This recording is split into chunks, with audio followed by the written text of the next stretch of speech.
जय सच्चिदानंद स्वामी जी। जय सच्चिदानंद।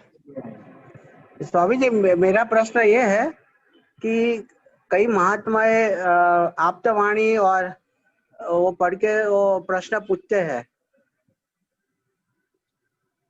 तो हमने तो एक्चुअली कुछ पढ़ा ही नहीं है और सीधा एक्चुअली हमारा जो माइंड का जो स्लेट है वो पूरा कोरा है। उसमें हम तुम्हारा ही ज्ञान हमने एडॉप्ट कर लिया है। तो मुझे ये जानना था कि प्रगति के लिए वो सब पढ़ना जरूरी है क्या? बिल्कुल नहीं। बिल्कुल नहीं ना? नो। क्योंकि कई लोग बोलते हैं कि दादा वाणी पढ़ो, आप्तवाणी पढ़ो, ये सब पढ़ो तो आपका विजन एकदम क्लियर हो जाएगा। आप टीवी देखते हैं? हम तो हर रोज टीवी देखते हैं पूरे दिन। हाँ, तो उसमें कितनी सारी एड आती है। हाँ, एड तो बहुत आती है। क्या वो सब चीज आप खरीदते हैं? नहीं।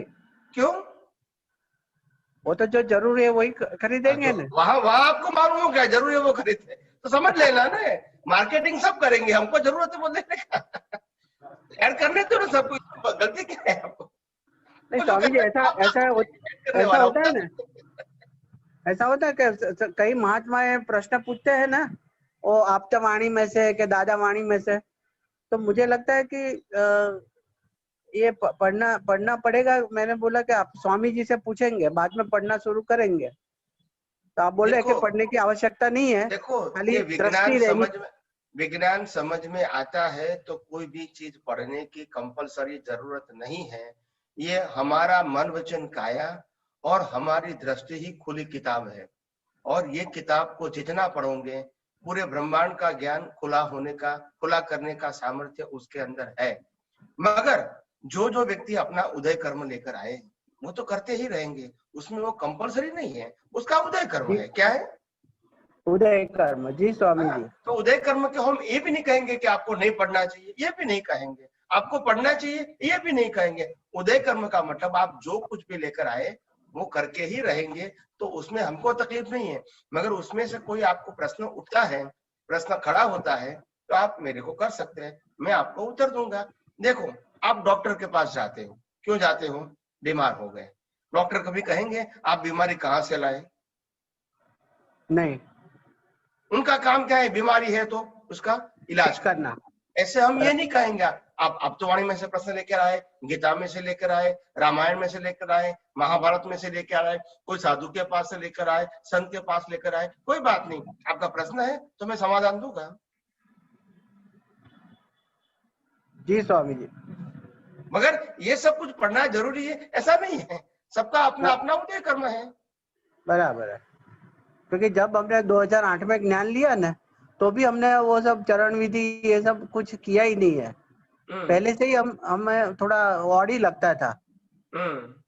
तो मगर अभी मैं इतना आपका वो सुन रहा हूँ क्वेश्चन आंसर, तो उसमें सब लोग कई लोग पूछते रहते हैं ना, आप्तवाणी में ऐसा है, आप्तवाणी में ऐसा है। तो मुझे ये एक थोड़ा थॉट आया, तो मैंने सोचा कि स्वामी जी से हम थोड़ा क्लैरिफाई कर ले। नहीं, यहाँ तो लोग गीता की भी बात करेंगे, वेदांत की भी बात करें, आगम की भी बात करते हैं, सबकी बात करते हैं। कोई आप्तवाणी की भी बात करते हैं, कोई कबीर जी की बात करते हैं, कोई नरसिंह मेहता की बात करे, कोई श्रीमद राजचंद्र की बात करेंगे, कहीं से भी बात करें, हमको क्या तकलीफ है? मैं उनके पास से जो कुछ नॉलेज है, जो कुछ पढ़ा हुआ है, उसमें से उसको जो कुछ कंफ्यूजन होता है वो मेरे को प्रश्न करेंगे। मेरा उत्तर कुदरती कानून के ऊपर रहेगा, सनातन सत्य के ऊपर रहेगा। उनका प्रश्न कहाँ से भी क्यों नहीं लाए। बराबर है। आप समझे, मेरा फोकस बिल्कुल स्ट्रेट फॉरवर्ड है। जी स्वामी जी। स्वामी जी, एक दूसरा है कि संस्कार हमारे में कुछ वो पिक्चर में नहीं आता है। हम मन वाचा और कर्मणा की बात करते हैं, मगर संस्कार जो एक्चुअली वो भी होता है ना। नहीं, संस्कार मतलब उसमें ही आ गया। संस्कार आपकी भाषा में क्या है? सिंपल डेफिनेशन बताओ, एक या दो सेंटेंस। संस्कार मीन्स समझो कि मैंने चोरी करना शुरू किया, तो आज मैंने छोटी चोरी की, बाद में बड़ी चोरी की, तो मेरा चोरी का संस्कार बन गया। मैंने झूठ बोलना शुरू किया, तो आज छोटा सा झूठ बोला, बाद में थोड़ा बड़ा बोला, तो झूठ का संस्कार बन गया। तो ऐसे कहते हैं कि जैसा संस्कार ऐसा आपका दूसरा जन्म वहां आपको मिलेगा। हम्म। तो यहाँ संस्कार की कुछ बात नहीं हो रही है। देखो, तो पहली बात बताऊं मैं, संस्कार, संस्कार किसे कहते हैं?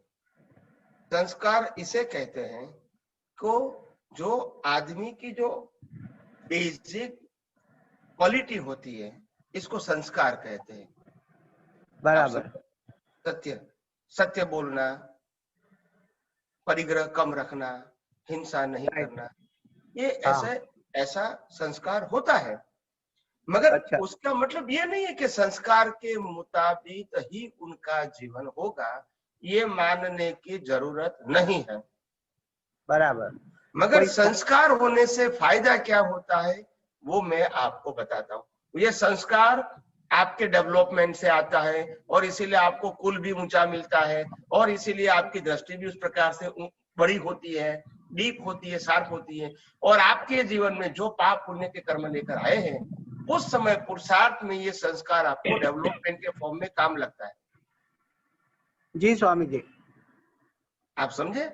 डेवलपमेंट के फॉर्म में अगर कोई जैन भाई है कि कोई जीव की हिंसा कर देगा उदय कर्म के आधीन, फिर उसको लगेगा नहीं ये हिंसा करना तो ठीक नहीं है, क्योंकि उसका संस्कार है। संस्कार, अभी आप समझ गए। Yes yes. तो संस्कार तो काम लगेगा ना उसको पुरुषार्थ में। हाँ, काम लगेगा। अगर किसी के पास से उधार पैसा ले लिया है, शायद वो नहीं दे सकता है, तो उनको लगेगा कि नहीं ऐसा तो नहीं होना चाहिए। भले मेरे पास पैसा नहीं है तो मैं नहीं दे सकता हूँ, मगर ऐसा नहीं होना चाहिए। किसी का पैसा ऐसा लिया हुआ वापस नहीं देना वो कम से कम अच्छी बात नहीं है, क्योंकि उनकी मालिकी है। तो उनको खेद होता है क्योंकि उनका संस्कार है। अगर संस्कार नहीं है तो क्या कहेगा, भी नहीं है तो नहीं देता हूँ, उसके क्या मतलब है, मैंने लिया है मगर नहीं है तो क्या करूंगा।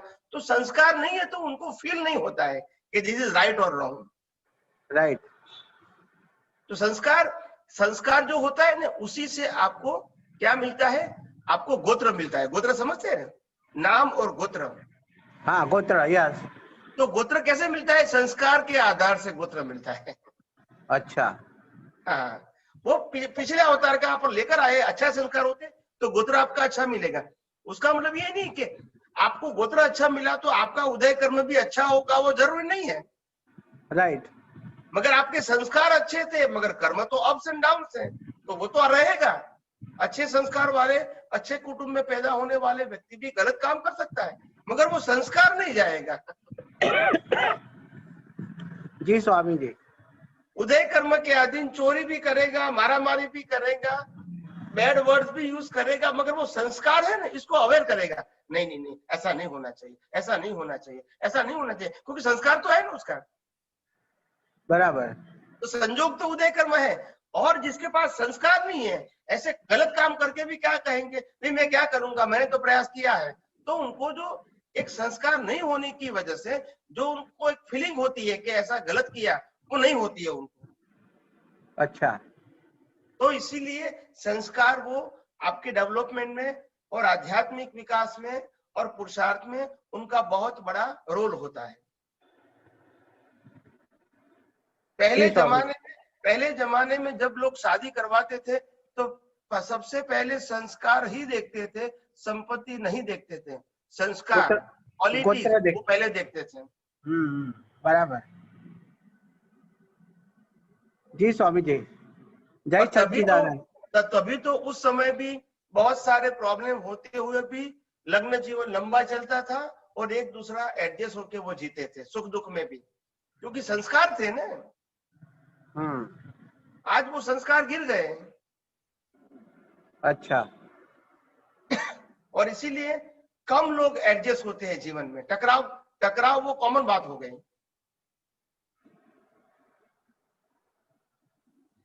एनीवे, ओके, जय सच्चिदानंद। ओके, जय